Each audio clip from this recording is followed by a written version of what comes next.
Updating your curriculum vitae may be necessary if you apply for a new job.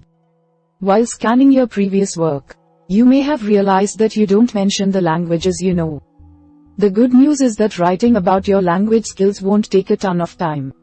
You aren't going to thoroughly describe your language skills the same way you'd write about your work experience, if you use accurate modifiers to describe your proficiencies. This should be a quick and easy update. So, we are going to watch about the effective ways to write about language skills in a CV or resume. Method 1. Where to include languages. First is include languages in your skills, if it isn't a requirement for the job.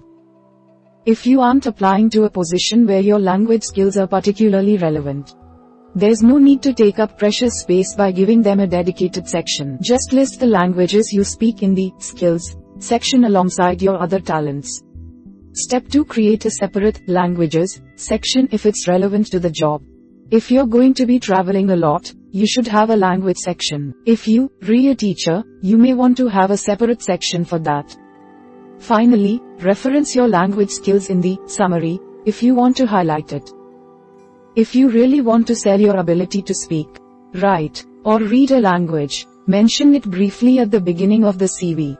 Mentioning it early will give your potential employer a good snapshot of your language skills. Method 2. How to describe fluency. First is use the basic to fluent spectrum to describe your proficiency. In most cases, it isn't worth mentioning basic language skills on a CV.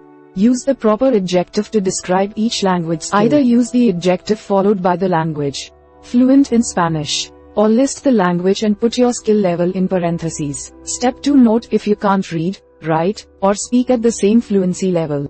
There are 4 elements of language: reading, writing, speaking, and listening.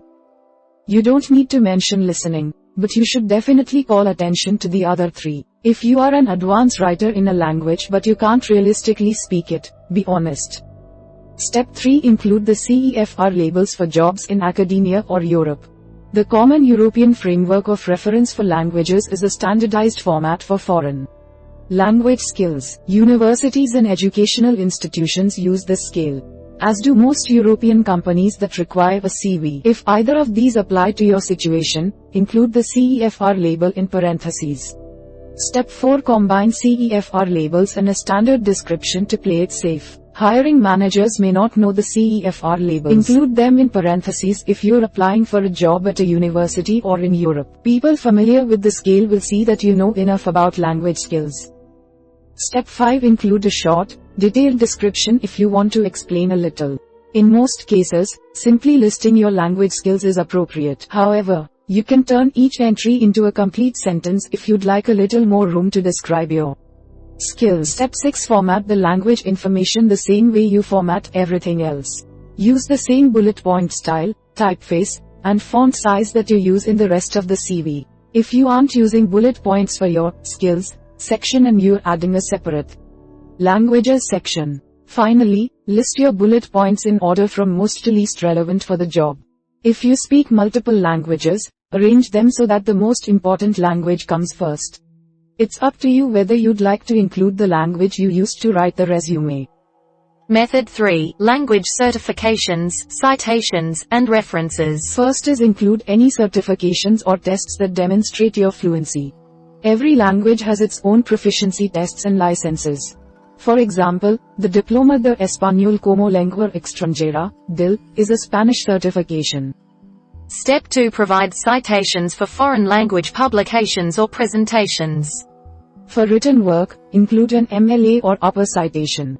For presentations, include a date, the name of the event, and a short description of what you did. If you've published anything in another language, list this information under the Publications section. Finally, add a reference that can speak to your language skills if you have one. This is especially important if you're applying for a job or position that requires proficiency in a specific language. When asked to provide references, place the letters in a separate folder or PDF file. We hope it is useful to you. Please subscribe to our channel to upskill yourself.